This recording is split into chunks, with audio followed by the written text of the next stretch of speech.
I don't want my dog on camera.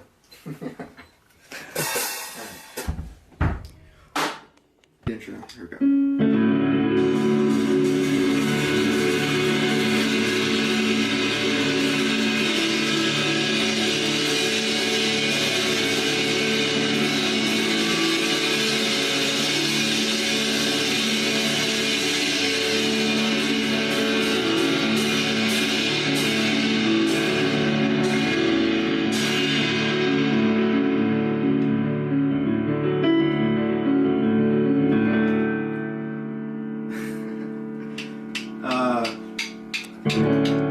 Hi, we are a two-piece band called Lobsterfight, and we're gonna play a few songs for you. And I hope you like them. So yeah, thank you to our friend Brett Solano, who's recording our set right now. So very appreciative of that. I guess we're gonna get into it now. This first song is called Duck Girl. It was released just very recently, and it's a new favorite of mine. So, yeah. On Spotify. So, go give me money. Okay. Yeah. Thanks. All right. Well, here we go. Okay.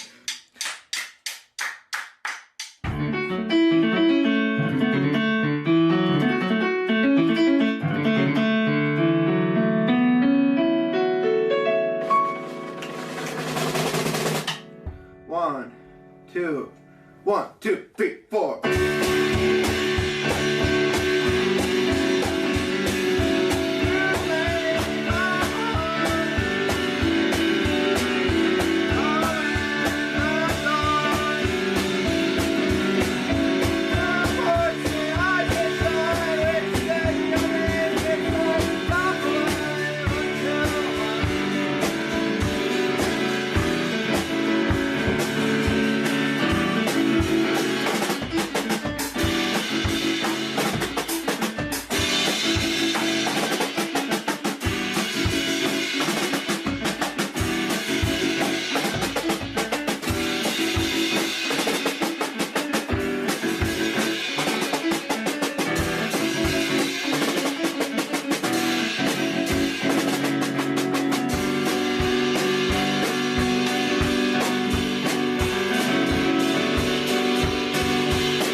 We're done. And 1, 2, 3, 4.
Fan favorite. Here we go. Less than 1,000 views on Spotify.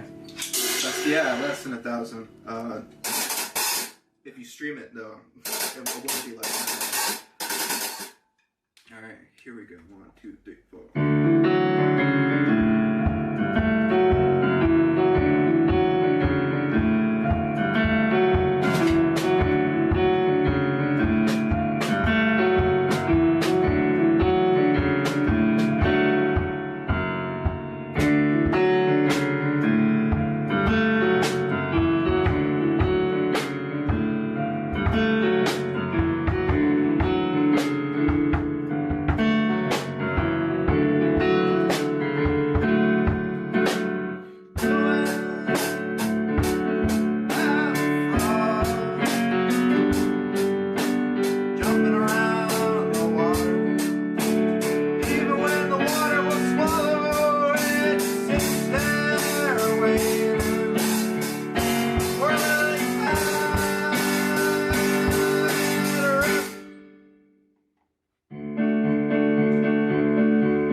the cat? Cat's over here.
Hey, what's up, everyone? You're currently tuned into TBD on the live stream or on KCSB FM 91.9 in Santa Barbara and netnetradio.com out of Tijuana. I'm joined by my new friend Angel from Lobsterfight out of Pueblo, Colorado. How have you been doing, Angel? I've been doing fantastic. How about you? Dude, I've just been chilling as well. I guess give me the lowdown. What have you been up to since like the pandemic started musically? How do you like virtual gigs? Just Uh, tell me what you've been up to. Recently I've just been doing a lot of school. I've not graduated at all, so I just recently just been a lot of school. I've been working on a brand new album that'll be out some point this year. Oh, hell yeah. Uh, Pandemic wise, I've always like stayed inside. I mean, it's hasn't affected my life like tremendously, Hmm. but yeah, not being able to see your friend, not being able to like, go into a Taco Bell and like sit down and eat Yeah, has been like exactly. yeah, that's been an experience. And yeah, it's just kind of all I've been really keeping up with. I guess speaking of virtual gigs, did you hear that snowing? I guess snowing just announced today they're going to Yeah. be streaming Warzone. Yeah, I follow them like on my personal account, and I follow Yeah. them like it's like they're streaming Call of Duty, like Algernon and like snowing. I'm like, yeah, but like, Ape Up and like Boy Problem, like most people don't even know who those people are. Dude, Ape Up Like is only tight, dude. Hell yeah. I'm yeah, glad that you like know them, yeah. most people who are like kind of like deeper into like Midwest emo stuff, they know who the like Boy Yeah. Problems and Ape Up, but Yeah. like snowing and Algernon, those are like the bigger ones. Oh, for sure, dude. But yeah, dude, I just thought that was so random, dude. Like they're probably so I bored know. right now, you know? Yeah, but to answer your question about live gigs, it's very interesting. I've recorded a few songs, like it's like kind of reworking old songs and like trying to, I've written songs on guitar and it's like, let's do this on piano instead, and it's a very different feel to it Yeah. when you're trying to do the twinkly stuff on a Mhm. completely different instrument. Yeah. I pulled it off with one song, but like, Pink, Black, and Orange in the Corner stuff, that was mainly, a lot of that was written on guitar. So Yeah. virtual gigs and like reworking these songs and like turning them into like something kind of new. Yeah. It's a very interesting experience. Yeah, dude, that's really cool. I'm very excited to see your performance. It's gonna be super sick, dude. Have you done one before? Have you done a virtual gig before? No, not at all. I have someone reached out to me. I don't know if I can actually talk about. Well, someone did reach out to me, and I did record a virtual gig. It's not like me really playing. It's more like I recorded re-record these songs, Mm-hmm. and there's like a visualizer kind of thing, Mm-hmm. and it was just really short and simple, and that's all. It hasn't came out yet, so. But besides that, I've never done like a virtual gig or anything like that. That's awesome, dude. Completely new to me. I hear you, dude. I don't play any music, but I hear from a lot of people that I have on the show that it's just kind of like a really interesting experience, especially like the first couple that you do, It's like really like finding out how you're gonna adapt and stuff like that to like, you know, Yeah, just like the music scene in general, I guess. It- So, it's such a yeah, it's such a weird experience. It's just like being in front of a phone screen yeah, and doing that stuff. Like I don't know, it's weird. yeah. So what can you tell me about your project Lobsterfight? Give us the big picture. Bring us back to your humble beginnings. Were you involved in any previous projects that led to like what Lobsterfight is now? Like, tell me the lowdown. What is Lobsterfight? Uh, so Lobster Fight is to answer your first question. Lobster Fight is a two-piece, whatever band, whatever label you want to put it. I just say it kind of like just experimental. I don't know. It's just a two-piece band that's mainly influenced by emo, but Mm-hmm. it's does different things. Yeah. I guess that's the best. Someone on Rate Your Music explained it as like, getting like a smoothie and like putting a bunch of stuff in a smoothie, and it's like it just shouldn't work, but it does. Yeah. I'm gonna explain it perfectly, but yeah, Lobster Sprite is just like a two-piece, I guess, emo band from That's awesome. Pueblo. So I guess how did you guys like? Oh, go ahead. Yeah, I was getting to that. We met. James and I have been friends for like 5 years before we Mm. even got into music at all. We met in middle school, and we yeah, it was just very humble. We were good friends, and then the project started. I've always been like making music. I started playing piano when I was 13, Mm-hmm. and like 14, 15, 16. I've just been trying to learn how to record music and all that. And before Lobster Fight, I had this kind of side project. I put in quotations because it wasn't really like a side project, but it was mainly just like a place because I recorded a lot of songs, Yeah. and so I would dump these songs on a Bandcamp because I wanted to get more storage on this Mm-hmm. laptop I have, Yeah. and so I would upload it. It's the project's called Yeah Good Luck, and it's Interesting. essentially whatever. There's no really any theme. It's just I recorded a bunch of songs, and they're good enough to be put out there, Yeah. and yeah, So and it. that was oh sorry. Oh no, go ahead. And Oh. that was around 2019, right Okay. before Lobster Fight started. Mm. And in June of 2019, uh, James and I were having like a jam like session, Mm-hmm. and I asked him if he wanted to do a band, and he was like, "Sure." And at first, it was one of those things where it's like, "Oh, we're in a band and we don't do anything," Mm-hmm. and then I just started writing music, and kind of turned into this whole thing we're doing now. So So it kind of kind was of just like a hobby turned into, hey, you want to start a band type deal. yeah, yeah. That's awesome. So can people still find that project? What was it called before? The one where you kind of just song dump on Bandcamp? Yeah, good luck. Yeah, people, it's on there. Someone made a video when the Fantano review came out. Someone made a video, and someone found it. I don't know how they found it. Well, Really? it's kind of an exaggeration because the two releases I did are on my YouTube channel. Mm-hmm. This Duck is Going to Kill Me, which is where all Lobsterfight's music's hosted. So they found out through there. Yeah. So yeah, it's kind of like an open secret kind of, Yeah. you know. Yeah. Yeah. That's dope, dude. I'm gonna have to check that out. I totally had no idea about that. That's really awesome though. So, I guess was DIY at large something you were involved in beforehand? Like, is there like sort of a DIY scene going on in Pueblo, Colorado, or just Colorado in general? Like an emo scene or anything?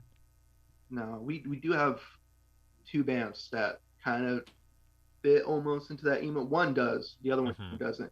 But for music scene in Colorado, I'm not. I don't want to be that guy because everyone like says this, but it sucks. Yeah.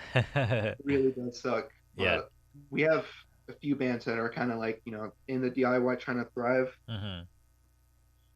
And but like as of DIY scene, I'm not really involved with it Yeah. until now. But then like there's the pandemic and all that. Yeah, exactly. So I guess there wasn't really much going on in terms of DIY at all. Like even just garage bands, not even emo and stuff. uh, there's not a lot of emo, but like there's one band that's managed to like pop up, Mm-hmm. and it really shows how like diverse the emo like genre is. Because Yeah. while we're like experimental emo like Brave Little Advocates inspired stuff, Yeah. they're like, oh, we're influenced by like modern baseball and like Remo Drive and Oh wow. Title Fight. So it's like, yeah, that one band is called Keep Sweet, and they just put out an EP. Okay, that's Keep Sweet. Yeah, Keep Sweet. That's cool. I'll have to check them out as well. So, I guess did you ever gig any of your projects or anything, or was this something like you never did? So, okay, that's interesting. Yeah, I've never gigged before. There was a few times in church where like I'd sang in front of people, but Yeah. it was never like really like a I would actually like play my music in front of people. Yeah. So, do you plan on like doing live gigs and stuff like when the pandemic's done with Lobster Yeah, Fight? yeah, definitely. I really want to get like a full band behind it. Yeah. That's what I really want. Yeah, so I was gonna Not ask only how do you want to like adapt your current music to like playing live if you've been thinking about that? yeah, I've been thinking about that ever since the album, ever since we came out with actual music. Yeah. I've I've contacted a few friends, and they were like, "Oh, hey, oh, I just asked them like, want to join my band, Yeah. and they were like, yeah, it sounds cool, and then they never got back to me. Oh, really? One guy just has yet to like read my message. Like it's been like 3 months and he hasn't read it. Really? Hey, Yeah, but it happens. It happens. yeah, adapting like music. Right now it's kind of like it's a mix between like backing tracks and just doing like drums and piano and just kind of Mm-hmm. playing as loud as we can. Yeah. But yeah, definitely like getting other members like guitarists or like bassists or like even another keyboard. I don't know, it's up in the air. That would be awesome. That would be really, really, really great. Yeah, dude, seriously, that'd be really cool.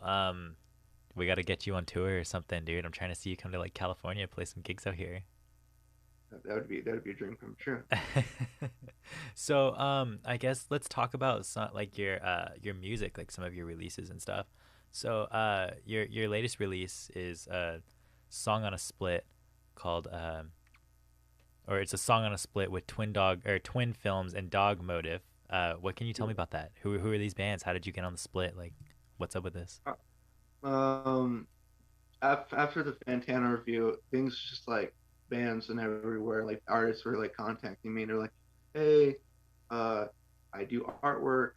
Hire me for your next album," and I'm just like, "Okay, I won't, but I'll be nice Yeah. about it."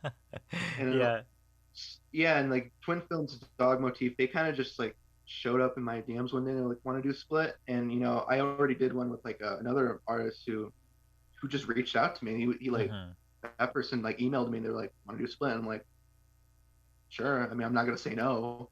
Yeah. So Twin Films and Dog Motive, I almost called Dog Fight, Dog Motif. They just contacted me. And they're like, "Want to do a split?" And I'm like, "Yeah." And for a while, I was kind of on the rocks because I had like some really bad art block. I Yeah. was just like, "Okay, I need to get this song out." And then eventually, I did, and it turned into probably one of my new favorites, I guess. Yeah, that what's the song called again? Duck Girl. Yeah, Duck This is Girl. yeah, So I think I read too. It's very piano based as opposed to what like Pink, Black, and Orange in the Corners was, right? Yeah, exactly. If you listen to Pink, Black, and Orange Corn, there's it's two in that song. You can hear it, you can kind of hear it that it's very piano based. Mm-hmm. But I think Duck Girl's probably like the definitive Lobster Fight song. Like if I were to show someone what Lobster Fight like supposed to sound like, Yeah. then like I would show them that song. Mm-hmm. Yeah, and it's very piano based. It's very like just trying to take like the twinkly sound, but just do it on a completely different instrument, which I think is pretty unique, I guess. Yeah, that's really cool. So is that something that like you kind of started to do to get over your like writer's block type deal? You were like, what if I did something on piano? Like how did you come up with that concept as opposed to what your other stuff was? That's been what I've been trying to do ever since the project started. Mm. Like if you listen to Yeah Good Luck stuff, there's an album called Demo Talk Demo something Demo, and there's a song where it's very piano based and it has like screamed vocals and all that. So like this whole piano emo thing has been something I've been trying to do ever since the project started, and it's just Mm-hmm. now it's just like I've actually gotten the hang of it and I can actually do it now. Yeah. So yeah, it's just like trying to do twinkly stuff on because that's kind of like what Lobsterfight is. It's just piano emo. It's just Mm-hmm. like the question: can you put a Midwest emo riff on a piano rather than a guitar? It's just kind of like answering that question, Oh, and I guess it's been answered. that's actually really cool, dude. That's awesome. I love that like you have like this whole concept as like, can you do this? And then it's like, well, I did it, and it's like, yes, I can do it, and it works. Like that's super sick. Yeah, Um, so I guess that kind of like answered my question. I was gonna ask like what's the difference between Pink, Black, and Orange in the Corners and like your new stuff, but that's kind of like what it is. What we were just talking about. So that's really cool. And I think that you released Pink, Black, and Orange in the Corners on Flea Colored tapes, or was that a DIY type thing? that was a very DIY. That was we released it like at 5 in the morning, Oh, or really? not five, like not five, like 5 in the afternoon. Like we had an Instagram and we had Twitter, and we were just like, album's done, Yeah, release it. Don't yeah. really tell anyone about it. And it just we put it out, and it got a lot of traction for some reason. It was never really intended to get a lot of traction, but it did. Yeah, so I guess I feel like I've seen your guys' name associated with Flea Collar Tapes. So is that a thing? Are you guys working with them? Yeah, yeah. Like I think like around October, they just reached out to us and they were like, "Hey, you want to join our label?" And at first I was like kind of hesitant because like, oh, I don't know, I don't really want to be indie. I want to be sick and Mm-hmm. indie, but no. I was like, let's Yeah, try it out, and so I did, see what and happens. it's been a very good experience so far. That's awesome. So what have you guys done with them? Like you guys putting out tapes? Like Yeah, they put out again when the Fantato review came out, they put out 50 tapes of our album, yeah, and that's all they've really done so far. So, yeah. that's cool. So tell me more about this like Fantano review. Back in December, you got like reviewed by the Melon himself. And I feel like this is like pretty telling of all the buzz you've been getting on like Bandcamp and like the emo like Twitter scene, all that. Like tell how did how did Fantano find your music? Like how did this happen? Was there already like a buzz that was going on Bandcamp before he found it, or like was it just like I have no clue. Like, okay, so I've had a few people ask this question, like, because I used to shill on like a few image boards, yeah, and they always ask the same question: did you email Fantano about your album? Did you contact him?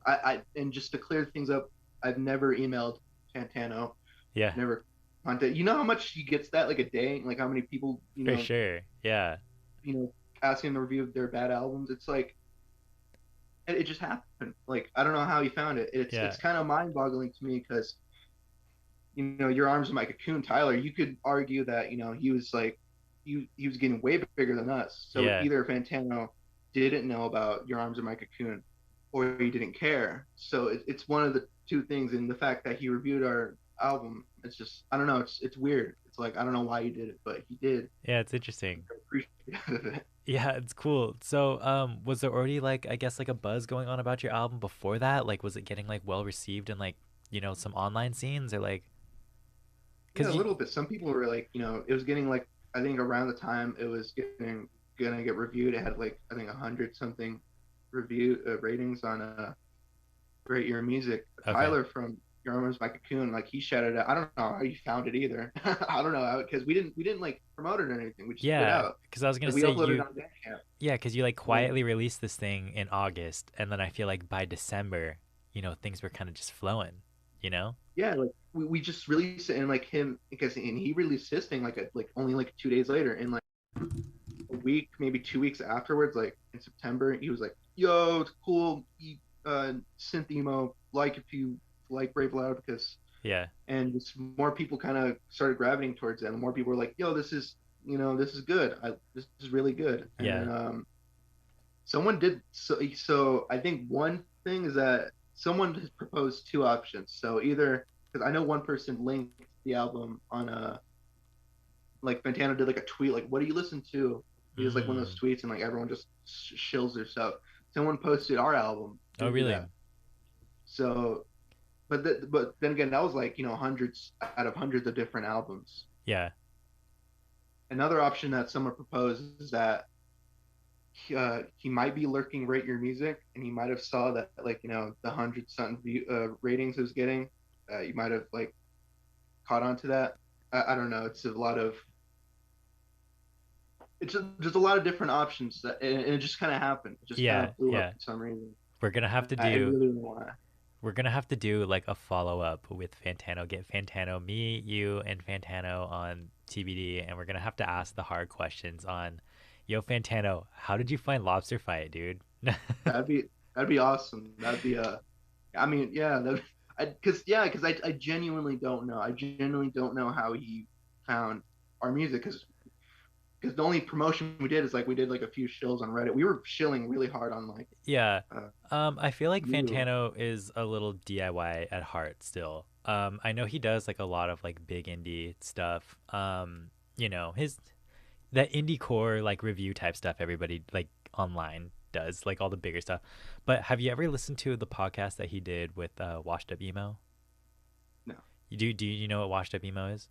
yeah, yeah. Yeah, you should listen to the podcast that he did with the Washed Up Emo guy, or he was on Washed Up Emo, and it's pretty interesting because like he's just talking about like his like DIY like roots, and it's like sometimes it's like weird to think like, oh, this guy that only talks about like big indie acts or like big whatever scene acts, it's like they still have some roots, I guess. You know what I'm saying? So, Yeah. um, anyways, yeah, dude, that's cool. So, how did you feel like when that happened? Like, what happened for your band after that initial review? Like, what went down?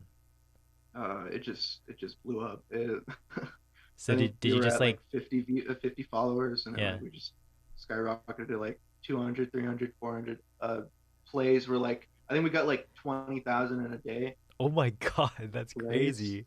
And before that we were getting like upwards like to 50 100 like because it was getting traction but like Yeah. no one was expecting like one of the biggest internet critics review because like the day before he actually tweeted it out. He tweeted out the album and that like caused like a big thing. Everyone was like, Lobsterfight's winning, Yeah. you're winning. Yeah.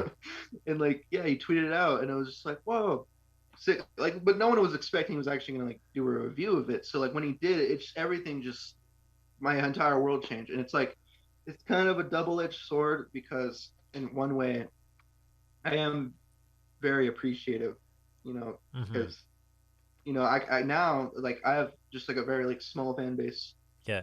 of people who like my music and will gravitate towards that and will like listen to it. But the problem is that Pink Black and Orange Corners was like never really intended to be like this big. It was Yeah. always meant as an album to like, oh hey, we're an actual band. Here's our actual music, but we're Yeah. working on better stuff. Yeah. So the fact that this one got really big, it's just like I don't know. It's like it's cool, but That's funny. That's funny that you say that because I feel like this has been like your rhetoric towards the music that you've put out recently. Like I just did a quick search for Lobster Fight just to see if you guys had done like anything that I could talk about, And I think I came across your Reddit and you were like some initial posts of like you posting your album when it dropped in like August, and you're like, "Hey, this is my record. I just dropped this," and people were like, "Oh, this is cool," and you're like, "It's all right." Yeah, Yeah, it's dude. all right. Yeah, it's like you're always just saying like, yeah, it's all right, but we're working on better stuff. Is like I feel like I've Yeah, seen you yeah, say that online too, which is funny, dude, because you're just like, yeah, dude, this is cool. Thanks for liking this, but you gotta check out my new stuff. It's sicker, you know? exactly. And it's just like, yeah, it was just never meant to get this big because we were working on. I kind of said the weird, like I said two or three to be transparent. It was two. We were working on like two other albums. Like the first one we were working on is actually going to turn like a year old Oh, very really? soon. Yeah. Yeah, because around March when the lockdown started, we were working on like a new, like an album, and it got halfway finished, and we kind of scrapped it, put it in like the drawer to save it for later, and we started working on another one that Yeah. was like around like summer. Uh-huh. That one got kind of scrapped because Pink Black and Orange Corner started like it's like a side project. It's like Yeah. a side album because like, oh, we're working on this better album, but this one is like it's like our side thing that we're gonna release. Just to show we have actual music and we're an actual band. And Yeah. then it was just going to be an EP, but I'm incapable of making EPs, and everything. Every Yeah. EP I make has to be an album. Yeah. And yeah, I got released, and it's just I don't know, it blew Yeah, up. I could see how that's almost kind of like pigeonholing because it's like you have this like dedicated fan base now, right? I feel like you have Yeah, a small but dedicated fan base that like loves Lobster Fight. Like any like media that you find that is talking about Lobster Fight, it's like everybody loves it, you know? But do you ever just like feel pigeonholed in that yeah, I guess that's like kind of what you were saying. You feel pigeonholed in that they love the pink, black, and orange in the corner sound, but like you have this newer stuff I and you're do. like, yo, like it's gonna be different. This wasn't meant for you guys to be obsessed with, you know? Exactly, because the pink, black, and orange corners, it's very brave little advocates influence, and Yeah. people have just said, oh, they're just ripping them off, which is and Really? I don't think it's so. yeah, people have been very very harsh about it on Rate Your Music. They're like, one guy's like, yeah, he's ripping these guys off. I'm like, oh, you can't really progress the scene if you're just ripping off a band from like 10 years ago. And it's like, I get it. It's like, yeah, it is very similar. And like, I was very, very inspired by that band. But like, yeah, it was just never meant to get that big. And it's Yeah. like, it's very, so it's just like, I released this new song, which I think is, like what it should sound like. It's Yeah, like, like this is my sound. This is what I've always wanted. Like this is yeah. what Lobster Fight is gonna be, you know? And yeah, and this next album is gonna have a lot of that. This next album is probably isn't gonna have any guitar like at all. Yeah. It's gonna be like mainly just like piano and like doing twinkly emo stuff on piano. Yeah. And it's just like I'm just kind of scared that this album is what I'm just gonna be known for. Mm-hmm. I think I don't know. So, you mentioned like Brave Little Abacus as being like a huge influence and like emo and stuff. So, did you make this with the intention of like it being emo? Like, how do you like perceive your band yourself as opposed to what other people are saying? I've always when I made it, it was kind of like a whatever kind of thing. Mm-hmm. I was very influenced by like a lot of like like merchant ships. Like merchant ships is a pretty big influence. Like anything Jack Senef does Yeah. has been a huge influence. But yeah, I was kind of like going like with that it's kind of emo, but it's like it was always with like it's emo but it's different. It's emo but like it's doing something new because the scene is like with a bunch of Algernon homies trying to Algernon riff or Yeah. when to start. I'm gonna do something different. I'm gonna put pianos and like harmonicas and a bunch of other stuff and I'm gonna make it different. So yeah, it was always intended to be emo, So but it was was always has like twists and turns and like like lyrically it's all like, oh, I love this person instead of like, oh, I hate this person, I want to break up with them. yeah. It's just a lot of twists and turns. So yeah, it's emo, I guess. But So I guess was James in on the emo thing too? yeah, he's one of the only people who like when I bring up an emo band, he knows what I'm talking about. Like when That's I cool. bring like when I'm wearing a snowing shirt, he knows what snowing is. Like he doesn't really listen to Midos emo. He likes it, but he knows what I'm talking about with that kind of stuff. But he's really like he's a really big like EDM kind of guy. Oh, He likes a really? lot of That's funny. Yeah, yeah, that's cool. like Dead Mouse and like he's getting really into hyperpop, which I don't like hyperpop, but yeah, he's getting really into Some that. 100 gags type Yeah, stuff. 100 Gex, Yeah. Charlie X, see it or something like that. Yeah. That's dope, dude. So I like to ask this question. to everybody, I guess, that I have is that's like emo. You know what I'm saying? That's like in that fifth wave emo scene. What do you see as like the future of fifth wave emo? Like, do you believe in the fifth wave that everybody's talking about right now? I don't know. It's strayed so much away from like because I listen to bands like Moss Icon, Indian Summer, Mm-hmm. like the classics, and they're like it's like these really gritty and hard, and it's like I'm not trying to do like a like a real real emo. This is the Real emo only 1980s. consists of the yeah.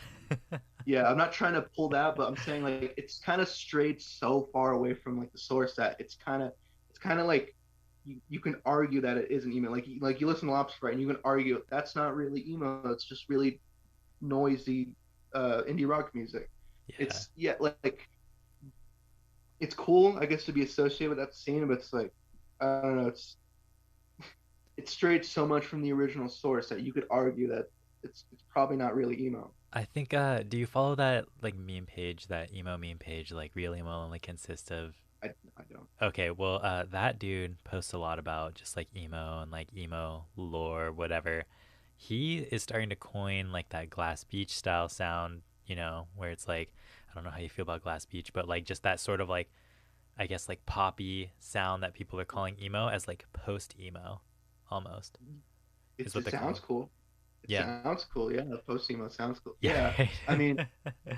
but to answer your question, do I believe in it? It's kind of in the middle. I mean, there's obvious, very obvious like emo influence. Like I listen to bands like Home Is Where, Hmm. who I guess you can consider fifth wave, and that's like that's emo. Hmm. That's emo. Like you just listen to it and it's like, yeah, that, that's Yeah. what it's supposed to sound like. Hmm. But like they always do like different things. Like with the harmonicas and stuff, which is all awesome. But then like you listen to bands like Your Arms and My Cocoon, it's like yeah, it's emo, but it's Yeah. like wow, it's so different. Yeah, exactly. It's like this It's bedroom, amazingly different. yeah, It's the like bedroom wow, pop screamo stuff like shouldn't have worked, but it did. And now that's yeah, emo, you know? exactly. It's such an amazing. It's probably one of the most unique pieces of music I've heard in a long time. Yeah. It really is. Yeah. So do you see I guess the fifth wave, or do you see emo as like something that's just going to keep progressing like past what traditional emo was, and do you think it's still going to be emo, or is it just going to kind of get To a breaking point. It's gonna get. I think we're kind of approaching a breaking point where it's like I don't know if this is emo anymore, guy. I think this may be yeah. like like just indie rock or something. I don't know. Yeah. It's like it's weird because what was the original question I was answering? I got on this weird tangent. Do you believe Uh, in the fifth wave? I think we were at. I think that's where we left off. yeah, but like the fifth wave that I think it's just gonna get to a point where it's like, is this really emo anymore? It's Hmm. like it because we're really straying, like we're really stepping away from the fathers and really like Yeah. kind of doing we're like an adult now. We're Yeah. like doing like our own things, and it's Yeah. like yeah, it's still in our blood, it's still in our stream, and Do you it's think just it's kind of like a completely different beast altogether. I guess do I you don't know. think it's like kind of pigeonholing almost to call it emo still? Or do you think that it's still like important to still have that like label somewhere in there?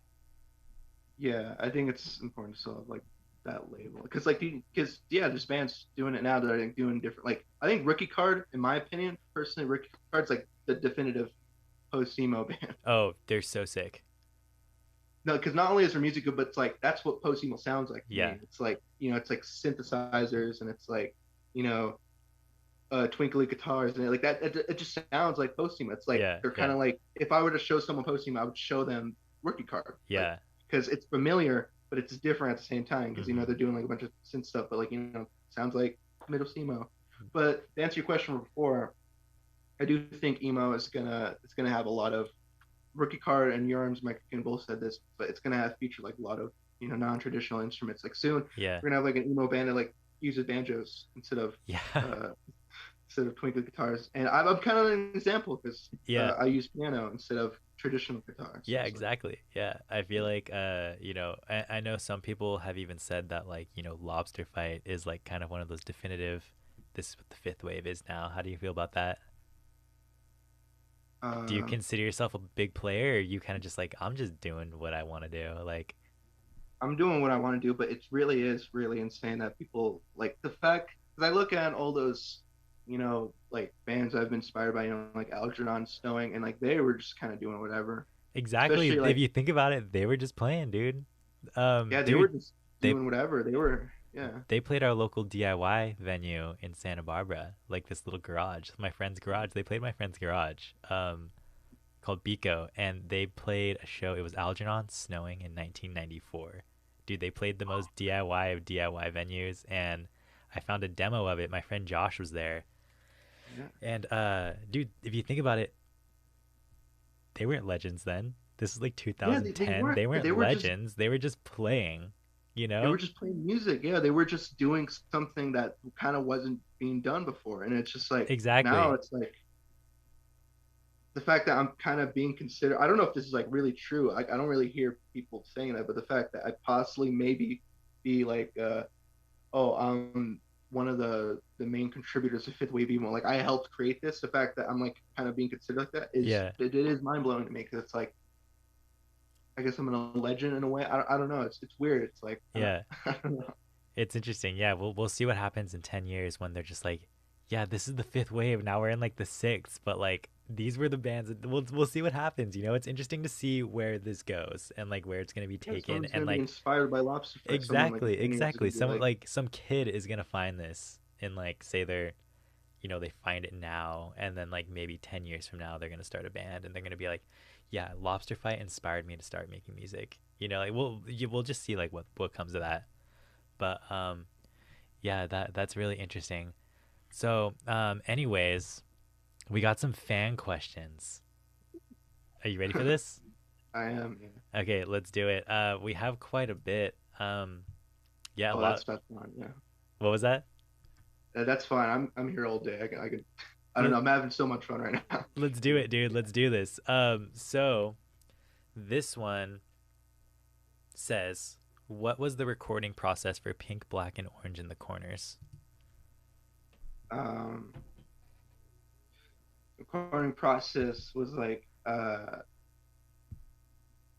it's very my recording process is very it's kind of odd. I mean, most people might like relate to it, but basically, I find like a chord progression and like a Yeah. riff that I Mm-hmm. like, and essentially the recording process is that I pick an instrument to play it on, whether it be guitar or piano, and play the entire song, and everything just follows that. Mm-hmm. So that's why, like, when you're listening, it's kind of messy because like there's not really a tempo. It's just like the drums are following the piano, Yeah, that's sick. and the recording. The recording process is just I find a chord progression, or like a riff that I like, and I just kind of mess around with it until I find like it'll usually be like just the hook of the song, Mm-hmm. and like I'll just play around with it until like it feels finished, like it feels like a song, and then So I'll record the piano or the guitar or whatever the main instrument, and I'll just start adding layering instruments, second piano, third piano, whatever, synths, piano, drums, bass, just start layering stuff. That's essentially how a lobster fight song is. So how long does that take you to come up with a song, usually, on average, if you can even put a number on that? Like a month. Like for songs like on splits, it can take me up to like a month or even like 2 weeks. Like the restaurant, that song was written in like a week, I think. Oh, Maybe really? 2 weeks. Yeah. And Duck Girl, that was also written in like 2 weeks. But I was like I forgot. I even forgot what I was having like trouble with. I think it was like I was having like really bad like kind of anxiety about like is this really emo? Like it doesn't. Mm. I don't know. It was just like kind of like there's no guitar in it. There is no like uh, it just sounds different. And only that too, I was having like computer problems, and it was just making it really hard to record. Mm-hmm. That's interesting that you asked yourself, is this emo, when you're recording that song. Yeah, So, yeah, that's really interesting because one of my friends in another band posted something that was basically saying, like an artist, what was it? Something about like their own like criticisms is like you have to not be afraid to like do something new. You know what I'm saying? Because you're either gonna get yeah, criticized or people are gonna love it. So yeah, that's yeah. interesting. That's what I did. Is that I did something new, and it blew up. Yeah, exactly. So were you ever afraid when you just like try something new in the record when you're like in the middle of a recording process and you're kind of in like a writer's block? were you afraid to just take that step to be like, okay, Yeah, I'm gonna just do it. I'm gonna just do it. yeah, because I was listening, because I was like, there's a lot of like gatekeeping is like a thing where it's like it's like yeah, it sucks, but it's like you kind of need to gatekeep Hmm. in my personal opinion, because it's like if you don't gatekeep, then like anything that's sad is emo. Yeah. Or, yeah, so like, and I was just listening back to that song like Duck Girl, and I was like, can this be emo? Like it doesn't have guitar in it. Hmm. Just like doesn't have guitar at all. It's just pianos, and I'm just asking myself like, can this work? Can Hmm.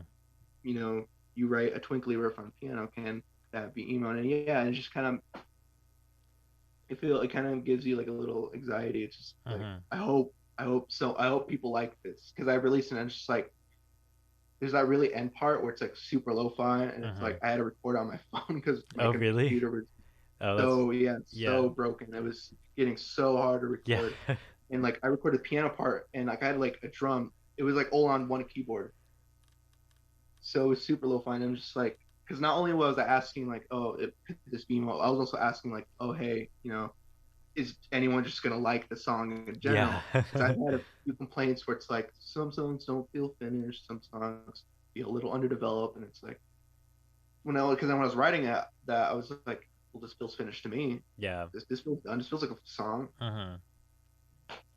So, Yeah. hold on. Let's get. We'll move on to the next. Oh, wait. So I was gonna say, is recording on your phone something you do often, or is that just like a No. no? Was that just like a one-off thing? My computer wasn't working, so you just made it work. Yeah. Yeah, Yeah. that's cool. That's well, yes and no. I'll get to it in a second, but we're lo-fi. Yeah, we're very lo-fi, but we don't go there. We don't we don't Yeah, record full songs on our phone. But I have a microphone. We have interface. We have the stuff to do it. yeah. But I do guerrilla recording, basically where I record like piano, like actually traditionally, like whether it be mic'd up or like direct in. Hmm. But I also have like a guerrilla, like I'll just have my phone, and like it'll capture the piano in the actual recorded piano and the phone recorded piano. They'll be Mm, mixed together. yeah, So yeah. that's cool. So like, what DAWs do you use? Your DAW? Like, what kind of stuff do you use for your process? Some people don't believe me, but there's this really old program that I use called Sonic Foundry Acid Pro 4.0. Yeah, It's so old you can just look it up and download it. that's sick. So why'd you decide to go with that? With something so old? Because the computer I have, which is this computer, my mom, this computer my mom let me use Oh, that's for a the longest time. that's pretty And old looking. That thing's thick. she's actually a cancer survivor, so she has all these. Oh, that's it. That's awesome. And congrats to her. Tell her congrats for me. Yeah. But I remember I had a guy at school, like this teacher who was like really into music. I was like, hey, I want to record stuff, put stuff on it, and Yeah, he was like, okay, and he put that DAW on there, and I just never learned how to use another DAW. I just like that. This one's the one. It's so that's easy to sick, use. dude. It's I so love easy to that. record. So easy to edit. So unbelievably easy. Like I've used like Reaper. Like I use Reaper too. I Yeah, use Sonic Foundry S Pro 4.0. I also use Reaper. That's like mainly for mixing and mastering. But like Reaper, it's like I can use it, but it just doesn't feel the same with like Sonic Foundry and all that. It's just like it's such a simple program. It's so easy to use. dude. It's like Audacity. If Audacity was like Yeah, good, yeah. Right. I was just gonna say that. Um, do you think you'll ever make the switch to like recording on like Ableton or something? oh, I don't know. No, probably not. No, I maybe, feel. maybe. I mean, uh, if I ever get like a computer that'll like handle that, if I ever Yeah. get like a computer that handle Ableton, maybe yeah. But I don't know, like programs like that, I think are just kind of too. I mean, I could sit down and learn it, but I'll probably always be using that program. Hey, what works works, right? Exactly If what if works. it if Works. it's not broke, don't fix it. Exactly. Yeah. That's sick. So this one was asked a couple times actually. What's your biggest inspiration? The Um. first person to ask this question, by the way, was Caleb from Ricky Card slash Hey I Love You slash his other band. But yeah, he was the first one to ask it, and a few people asked after that. There's a big art. There's a bunch of artists that inspire me. There's only like I think like a few select albums that have like influenced like the way I've like write music. Mm-hmm. I can list those albums, but like I guess to give you a short answer, just kind of just like a little too much. For me, I was inspired by artists, but like the one thing that really inspired me the most was just the idea of just doing something different. Mm-hmm. Just the idea of like doing something different in a genre of music that I love personally. Mm-hmm. That's just what inspired me the most. That's what really made me want to make the music I made because I was inspired by the thought of, hey, what if you? I keep bringing this up all the time. It's like, hey, what if you put Midwestino on a piano? Yeah. And that just like kind of changed everything. I was just like, because I've been playing piano since I was 13. That's like the instrument for me. Yeah. Like I play guitar, but like I'm always like a piano guy. So just like the thought of just doing something different in a Mm-hmm. genre of music I love, what is that was like my biggest inspiration. That's honestly really cool. I love that. If you had to choose one artist, I guess, who would you choose as a one artist that would go as your biggest inspo? That's I don't think I can do that. That's funny. I can do a top five. Can I do top five like Throw top a five top albums? five. Do it. Just off the top of your head. Just Okay. blast them off right now. In Bird's Eye, Speak Easy EP. That's look them up on YouTube. Don't look them up on Google because look them on Google, you won't find anything. They're one of the very few forgotten uh, MySpace emo bands. Oh, They're that's great. actually really cool. I'll have to look that up. And Bird's Eye, it's fantastic. It's like an 8 to me. It's great. So yeah, in Bird's Eye, Speak Easy EP. You've Been Brainwashed Too by New Radicals. If you take songwriting like seriously as like an art form, it's like a must listen album because Yeah. it's such like the songwriting on that album is just so masterful. Like you've heard the song, you only get what you give, right? I Like honestly don't, don't yeah, know. don't. No, you haven't heard that song. It was kind of big. I don't know, but Uh, you've been brainwashed too by New Radicals. That's a must listen. yeah. Uh, this is a very basic answer, but just got back from the discomfort. That's like an album that completely changed the way I wrote music too. Who is that by? Just got back from discomfort. That's Brave Abacus. Oh, okay, dude. That's Yeah. the one everyone knows. That's why I said the very basic answer. So that's Okay. the one everyone knows. Yeah. I've Um, personally never taken a deep dive into Brave Little Abacus for some reason. I just never have. But I know everybody loves them. It's not. Yeah. I need to get into them personally. It's on my bucket list of bands that I'm like, okay, one day I'm gonna go into a deep dive, but I just haven't yet. Anyways, continue. Sorry. I guess the third one is just like Parrot Flies by Algernon Cadwallader. Oh hell That's yeah, yeah, classic. um, and I can do whatever I wanted if I wanted. It's snowing. I love that album. Hey, classic. Do you like Street Smart Cyclist? This is kind of maybe a little controversial, but I'm not that big on Street Smart. Oh I'm more of a really? snow. I don't know. I just like snowing better. Oh Street really? Smart's I always yeah. loved Street Smart Cyclist. I felt like it was just so much raw and almost more punk a little bit. Yeah. You can hear it's way more punk. It's It's like way it more borders punk. on the punk sound. It's But honestly, yeah, I've yeah, always been a snowing guy, not like a Street Smart guy. that's awesome. That's just the top five. There's many other artists I could Yeah, yeah, like yeah. throw in there. That's just like yeah. That's awesome. Well, we could go into a whole other interview of just artists that we love. Probably Yeah. we could literally probably just spend an hour just talking about bands that we love. You know. Um. Anyways, top five. That's the Lobsterfight top five inspirations. Okay, here's another one. Uh. You know what? Let's save that one for the end. What's the favorite song off the EP? Which EP? Did they specify which EP? They didn't specify, but I would assume it's probably Pink, Black, and Orange in the Corners. Um, I don't really have a favorite. If I'm being completely honest, I kind of hate every song off that album. But Yeah, if I had to back pick to our one, original conversation. yeah, if Yeah. I had to pick just one, the one I was, it's not even a favorite, but it's just the one I was proud of the most. Like when I finished it, I was like, yeah, this is probably the one people are gonna like a lot. And that's Five. That was the one I really, really enjoyed making. It's probably my favorite. Yeah, Um, Second is probably Frog. Seem to be the ones everyone likes. Five and Frog. That's just the ones everyone seems to gravitate towards the too. hits. Yeah, That's James' favorite. James' favorite is Frog. He loves that song. I love Frog too. I think that one's really good. It's just a good 12-minute banger, you know? Well, 4 minutes and like 7 minutes of just Or yeah. ambience. Yeah. Anyways, so okay, let's go into the next one. Are you ready for it? I am, yeah. Okay, this one I feel like we've kind of already talked about a good amount. Did you go out of your way to find your sound, or did it just fall into place? Um, I went out of my way to kind of find it. Yeah, like Yeah. I feel like we've talked Filipino about thing. yeah. It was kind of like a both like of thing, like where like I knew what I wanted to do, but like I didn't know how I really wanted to do it. Yeah. So like, so yes and no. So yeah, like I knew what I wanted to do, so I went looking for it, but the actual sound, just kind of fall into me. Like Hmm. one day I was just able to, like do the all that twinkly stuff. So yeah, it's kind of like a both. That's dope. So, can you play us another riff? That was sick. I was just playing the riff. I kind of forgot to play like just that riff to Doug Girl.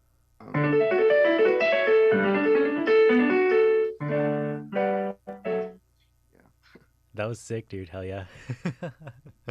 So, here's another one. Who are some of your who are some of your favorites in the local scene and why? Um, I think you only said there's like four, right? Something like that. or yeah, I don't listen to much like of the post-emo scene. If I'm being completely honest. I Yeah. don't like no disrespect, no shade. I don't know, I just don't listen to much of the scene. Yeah. The only ones to really like, like kind of blowing me away who's like music I checked out, I was like, oh, that's actually really good. Tyler from Your Arms and My Cocoon, Hmm. Card, Home Is Where. I haven't listened to a new album, but I listened to that one EP they did, and I think it's like that one song they made, it's like Venison. Yeah. It's like that the harmonica. It's such like a genius touch to it. Yeah. Oh, you got a tape? Just picked it up, dude. Just got it in the mail yesterday. I'm very excited. Haven't Oh, haven't that's listened to it awesome. yet. Been waiting to throw into the tape player. So, Yeah, but anyways, like Your Arms, My Cocoon. Not. I like. I feel like we kind of like suck up to each other a little bit, but he really did make one of the most unique pieces of music I've heard in a long time, and it's just like hmm. if he made it like an album like we did, I'm pretty sure he would have gotten a review because Oh, he's gotten so much attention and he deserves it because just the EP's just great. dude, The Tyler's Ricky just Connor, gonna when live gigs and stuff come back, dude. This emo scene is gonna be so insane.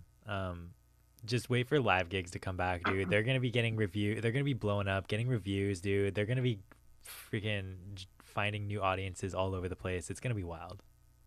yeah, You I know what mean I'm Ricky saying? Card. I, I'm anticipating what they put out. Isme, I listened to that one. That was a pretty It was honestly unique. sick, It dude. was I pretty, liked it. Yeah. yeah, those what is it, three? Yeah, those three. Those ones have like my musical trust. Like Yeah. whatever they put out, I'll like. I know, like, or like even if I won't love, I'll know I like it. Hmm. But another one that I kind of like is Plague Skater. Plague Skater's all right. Oh, Plague Skater's pretty cool. Yeah, I dig them. Plague Skater's all right. Another one. Uh, there's this one band. I think it's called Tooth Cemetery. That our label. His name's Jack. He runs. I haven't listened to any of the songs, but they have one song. And it's like their most streamed one on Spotify. That one is admittedly pretty catchy. I like that one. I'll have to check them out. I don't think I've ever heard them before. They're called Yeah, Tooth Cemetery. You said? yeah, Tooth Cemetery. Hmm. Interesting. Oh, I did forget. Keep Sweet. Yeah, whatever Keep Sweet. The local band that is in my area. We live like me and the lead singer live like surprisingly close to each other. It's weird, but yeah, and he bought a tape for me. Yeah, he bought a Oh, tape really? and That's sick. put us on a store, and he was like, "Thank you." I was like, "Oh yeah," but they just put it on EP, and I think they're working on like an album, so it's like yeah, whatever they put out. That's It'll awesome. be, So there it is, your favorites from the local scene. So this here's another one. Have you guys listened to Neutral Milk Hotel yet? yeah, keep getting that.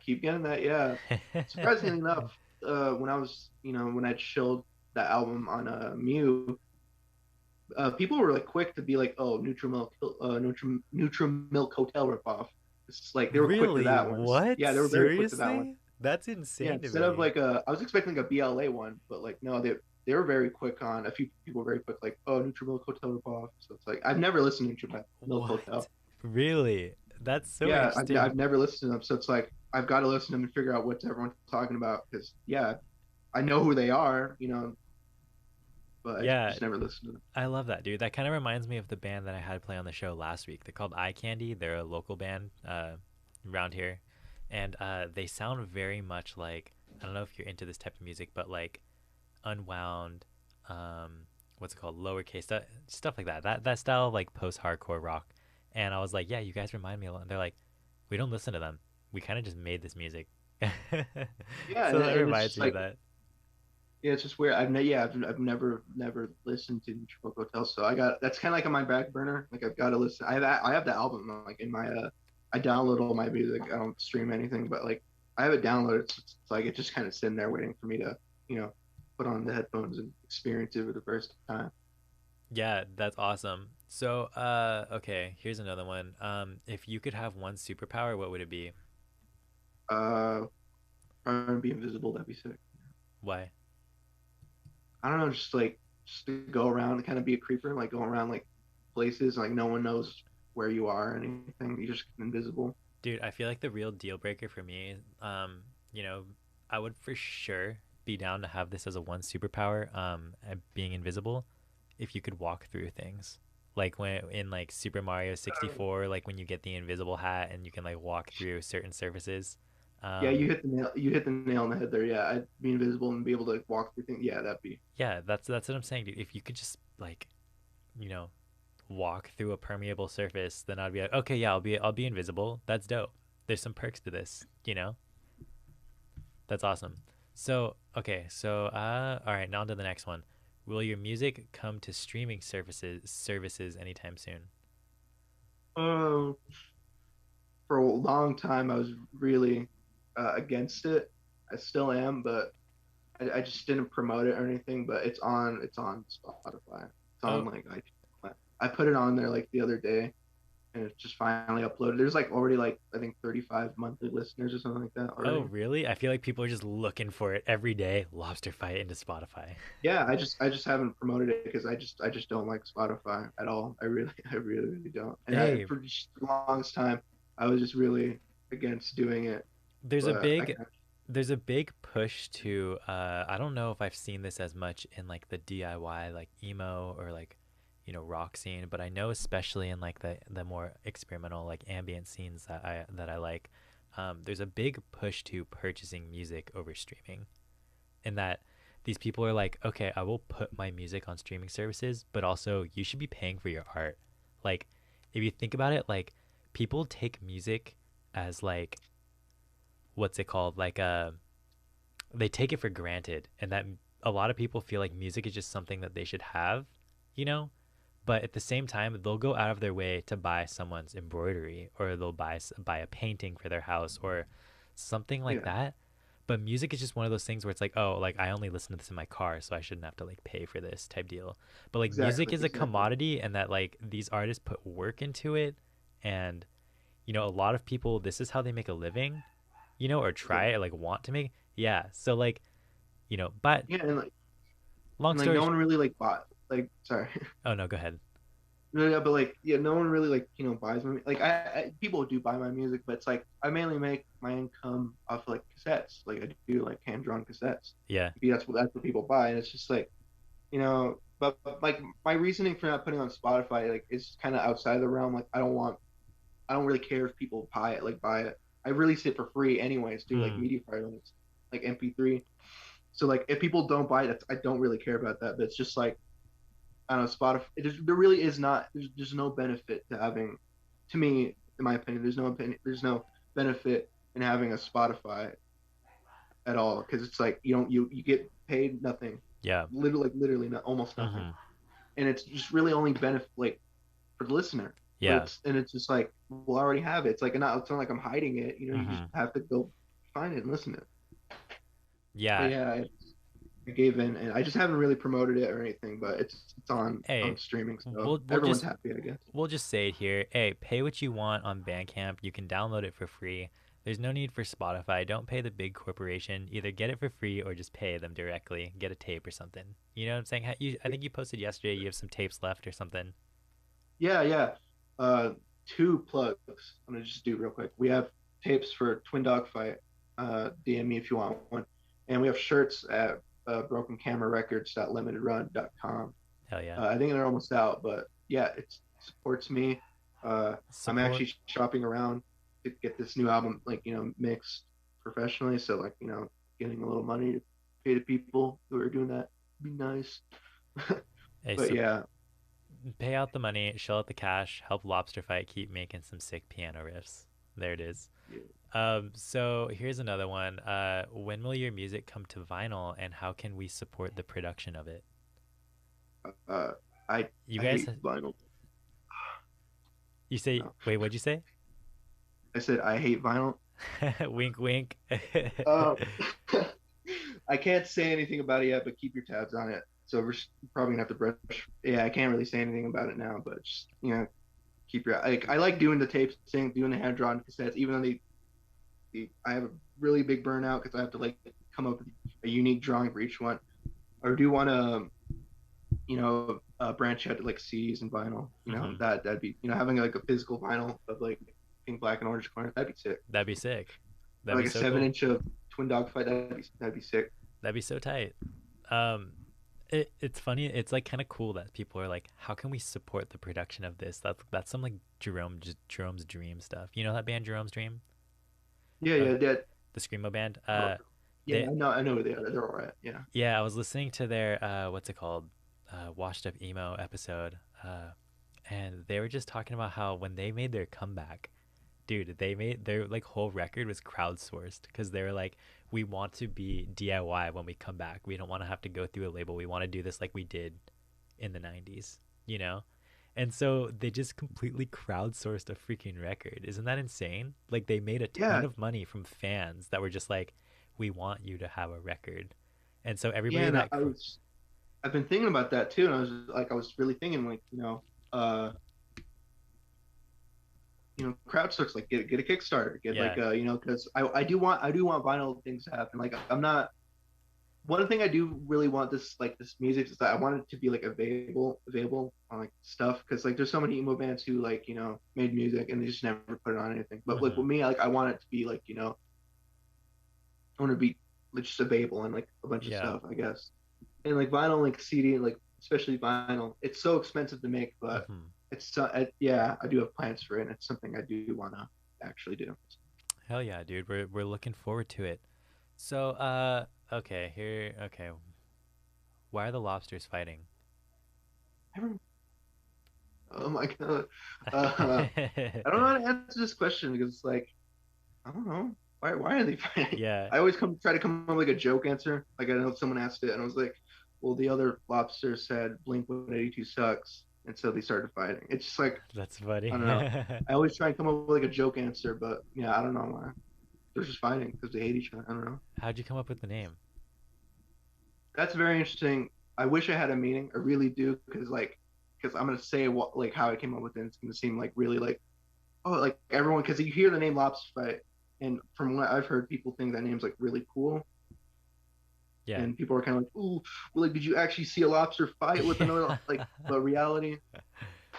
I was in my junior year of high school. It's almost here. Yeah. I was in my criminology class. I had a criminology class, and Hmm. I just came up with it. It really did It just just come up. clicked. Like You just came had to you me. just thought of it. Yeah, I just literally just thought of it. I was kind of slacking off. Admittedly, I was on my phone. I was writing lyrics because I was actually working on a solo album around Yeah. that time too. This was like way before even like uh we started the band or anything. I was just working on like a solo album, and I just came up with the name like Lobster Fight. It just sounded cool. It sounded like punk, Yeah. and it stuck. And I just used it. That's awesome. Okay, so we have two more. Who does all of your art? That's the first I one. do. So you do it all yourself? Yes. I draw. I've been drawing way longer than I've been doing music. I've been drawing ever since I was like a kid. So yeah, I do all the art. So if you get a hand drawn cassette, those are my fingers. I drew Mm, that. I love that. Hold on. We got And this, even the but art, like the one you got, I drew that. It's just heck yeah. horribly printed because the guy who printed it, uh, I don't know. I just don't I like saw that you him. like filled in the edges or something like that, right?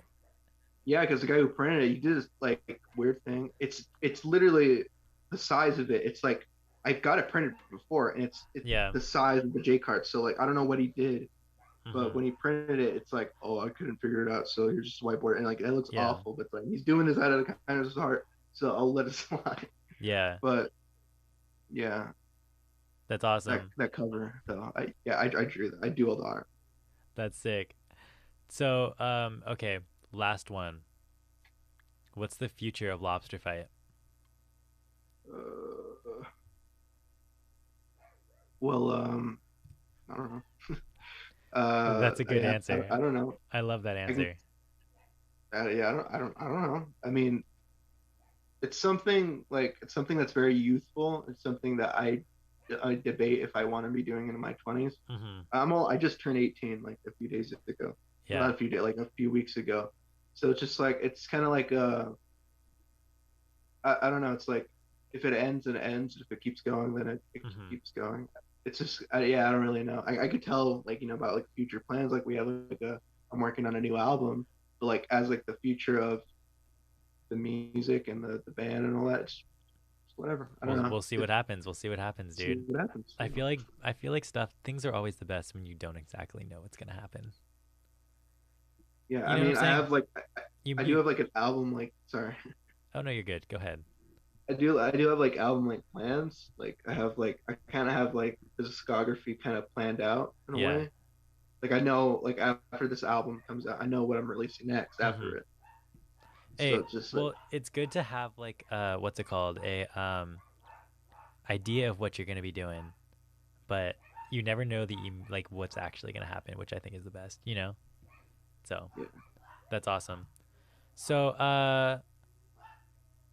how can people keep up? Okay, so we're done with the fan questions. So thanks for all the fans for you know, asking all those. I really love that. This is probably one of my favorite portions of the interviews that I started doing that. So I really encourage you guys, if you're listening now and you haven't submitted a fan question, I ask like, you know, a day or two before the interview. So you can find that on my social medias at TBD Presents on Facebook, Instagram, and Twitter. But anyways, so where can people keep up with your projects? And do you have any last remarks you want to put into the airwaves and archives before we finish up here? You can keep up with us at Instagram and Twitter. Our Instagram is just Lobsterfight at Lobsterfight. Our Twitter is at Lobsterfight1 because someone took Lobsterfight. So yeah. Oh, Ugh. come on, man. Why they But do that? That's not cool. yeah, I don't really tweet. Well, I do tweet, but like I don't really know what to tweet. So like a lot of time it's just kind of like weird jokes. Like Yeah, I made one about like party rocking, and it was like in this like weird like medieval font, and I thought it was fun. that's dope. But yeah, you can keep up with us at Instagram, Twitter. No Facebook. If you see us on Facebook, that's not us. I made one, but I deleted it because I just couldn't figure that out. Facebook, that's so funny. I can't really figure out Facebook either. I also have a hard time with Twitter, but you know. I mean, I have a personal Facebook, but don't friend me on my personal. If you friend me on my personal, I will not accept it. That's so funny. Sorry. That's so Or my funny. personal. If you try and follow me on either, I will not allow it. But yeah, Instagram, Twitter. We have shirts. Don't get one. Broken Camera Records limitedrun.com. Go get one. It's a drawing I made of James's face. So Oh, that's sick. So yeah. Yeah. there it is. Shout out, follow Lobster Fight, not the personals. Don't follow on Hill's personals. There it is, but follow their the Lobster Fight Twitter and Instagram and buy some merch, Broken Camera Records, and I think he has a couple tapes left, right? I have, yeah, I think I have like around 15 left, There it 10 is. left. So, So if uh you're interested, yeah. yeah, if you're interested, check that out. So before we go, I actually have one more question on Hill. What is the Brad thing? Hey, dude, you're not supposed to know what it is. Well, I've listened to both. You Yeah, know, yeah. yeah, that's okay. I, That's okay. I'm ready for it though. Yeah. Yeah, you know it. Okay, so you're ready? Yeah. Are you sure? Yeah. Okay, you're prepared because you already know what it is, right? Yes. So I Yeah. hope that you're ultra prepared and that you've thought about it. And it's gonna be mouth first because I want it to. Actually, I actually didn't think about. I didn't think that one out. Let me ask the question so if there's anybody new that they know it. So if you're new to the show, this is the question that goes down at the end. So if a rat is going to jump into your mouth, do you want this rat to jump into your mouth head first or butt first, and why? Uh, Head first, so it can because its head's like kind of small, so like Yeah. it'll like jump in it first, and I'll be like, and then it'll fall out. That's dope. So you'll immediately just throw it up. Yeah, exactly. There's no, and I like that because you're not hurting the rat. You're just like, hey, get out of there. You know, Yeah, like don't go in my mouth, you don't need to weirdo. be in there, man. You can go like crawl around in a subway or something. Subway, in a subway bathroom or something. Yeah, you can go hang out in a subway bathroom. You don't need to be in my mouth. Exactly. That's awesome. So I guess that brings us to the end on hell. That's all we have for today. So thanks for tuning into TBD on KCSB FM 91.9 every Sunday 4 to 6 p.m. and NetNet Radio every Saturday 8 p.m. This is On Hell from Lobsterfight out of Pueblo, Colorado. Thanks again, On Hell. I had a lot of fun having you on the show. I had a great time. Thank you.